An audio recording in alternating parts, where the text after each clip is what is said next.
So we just saw Baby Driver, written and directed by one of my favorite filmmakers today, Edgar Wright. If you haven't seen basically any of his films, I would definitely recommend you do so. Um,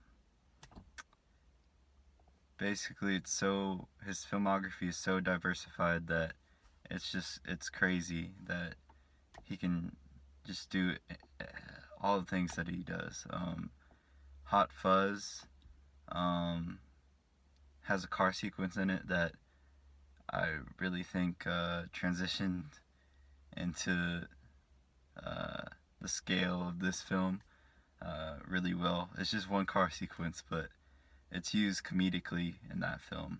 Um, but that just shows his timing and his sense of when to go for the joke and the comedic beats, and when to go for his style and action, which I really think he's really developed, and I think as this review is gonna go on, is one of my favorite films of his.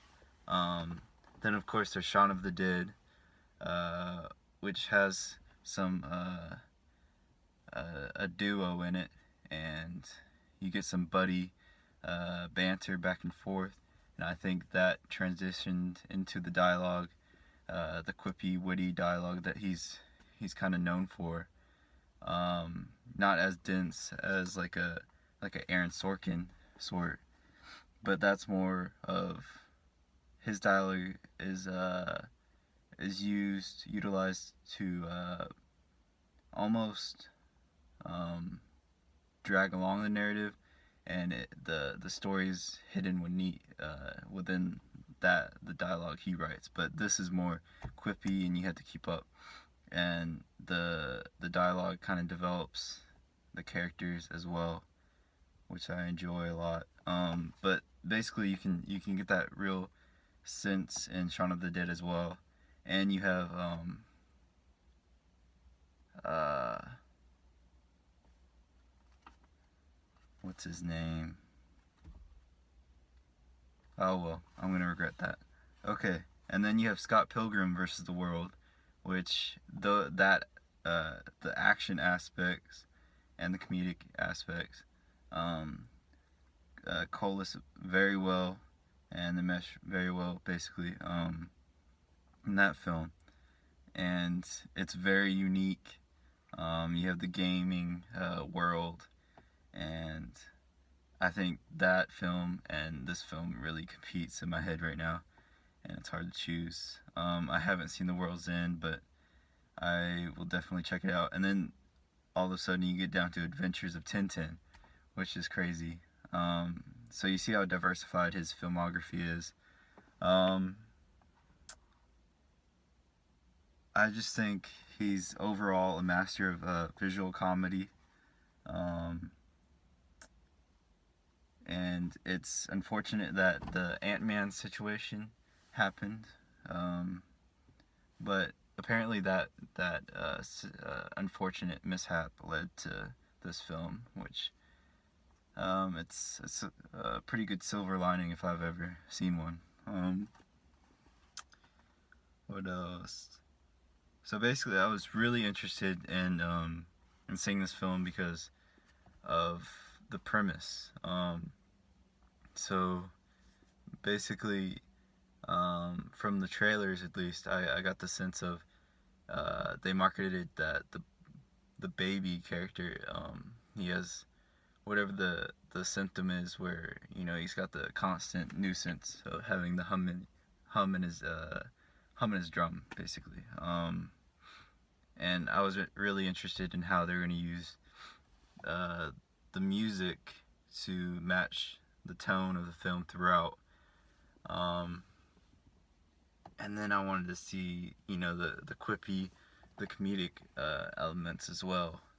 Um, but I haven't seen, full out, action, like thriller type film from Edgar Wright yet. So I was pumped for that. Um, but I knew his style would be salient overall. Um, but I just wanted to see how it meshed. So basically, the cast we've got Ansel Elgort. He plays Baby. He's from Fault in Our Stars. If you guys have seen that. We've got Lily Jones as Deborah. We've got the very talented Jamie Foxx as Bats. We got Aiza Gonzalez as Darling. I thought although she got a pretty standard role, I thought she did really well to accentuate uh, John Hamm's character. They had really good banter back and forth. Kevin Spacey he was brilliant in this. He's just Kevin Spacey. He kind of rode the line between villainous and um, heroine, but or not. He's kind of anti-hero basically, and I thought he played that really well. Um, at times you're like his face is stoic, and you're like that can be perceived badly, but it's just expertise in acting, I think. John Hamm, he's kind of playing the actor or the character rather that he's played in Mad Men, if you guys have seen that series, but it's kind of amped up to a crazy level, and it's kind of gangsterish, I guess. But he plays that really well, and like I said before, he has really good banter with his Aiza Gonzalez. That's it. And is it John Bernthal? For the short amount of time he was given in the film, I thought he did pretty well. So basically, this film it follows Baby. He's a young man who has a hum in his drum, as described by Kevin Spacey's character. And to cloud out that nuisance of the humming, he uses music. And not only does this music give life and vitality to the film, it gives us an introspective, really neat look throughout the narrative of his headspace, where he's at, and you really get a sense you're focusing on his character, and by the end he's so fleshed out that you care really a lot. You care a lot about the conclusion of the film. I'll say that. And yeah, he's got a knack for driving, basically. Basically, ever since he could see above the dashboard, as described in the film, and all of a sudden, I guess you could say serendipitously, he ended up stealing Kevin Spacey's vehicle, but he was so gobsmacked by the balls of this kid that he kind of let it happen. But fast forward now, he's working for this guy as a chauffeur, sort of character, a getaway driver, basically, for a cast of misfits, and they butt heads a lot. You got Jamie Foxx as Bats. You got John Hamm and Darling. And yeah. And basically, Baby he's told by Kevin Spacey's character that he's got one more job, and then he's good to go. But you quickly find out that he lied through his teeth, and he's a very powerful man, and he can do terrible things if he doesn't listen. And that's bad news, even more so now that Baby has found that this lonely world that he's lived in isn't so lonely now, and there's people that care for him, and there's consequences that come to the people that he interacts with on the job and off the job. And all of a sudden he finds someone who cares about him a lot, and uh, yeah, she kind of takes him back to his mom's relationship, which kind of is kind of reminiscent of Star-Lord and Guardians of the Galaxy, with the music and that influence, and how she kind of died, and it's very special to him. So, so yeah, I'll say that the soundtrack was phenomenal, and it played a very prominent role in the film, and I liked how they used it a lot, actually. And I like that the romance aspect of it was you it could have just been like um a subplot that was kind of thrown off the side, but I mean, you I don't know, you see it coming, and then you think it'd just be tossed away, like one of those things, just to remind the audience that there's consequences, and remind him too.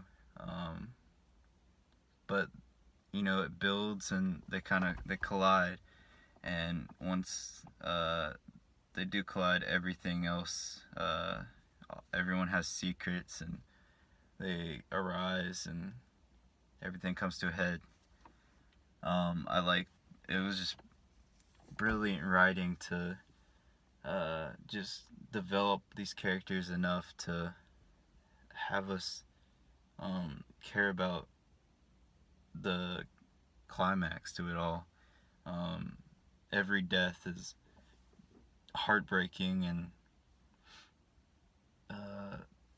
just even the the directing as well, just visually, it got to me. Even from the opening sequence, you get a sense of movement of this film. It never stops. The music plays along with that as well. There's barely any moment of silence in this film, and I like that. Even in the moments of silence, you get that introspective look into Baby's mind with the ringing, and I really enjoyed that. It's just movies nowadays forget that the audience needs that connection. It's one part of being a great film is connecting to one of the characters. It's better to be the main character that you're trying to portray on screen, but these are supposed to be humans, and they have consequences, and they can't all just be stoic. Even in the film Drive, directed and written, I believe, by Nicholas Winding Refn, played by Ryan Gosling. He was stoic as well, but as described in this film by Jamie Foxx, you catch feelings, you're gonna catch a bullet. And that kind of played in that film as well. Obviously more heavy on the directing and less on the writing. It was more, that's about it, that was it. But they both have the same brilliance to it. One more so, Drive, being eloquently directed.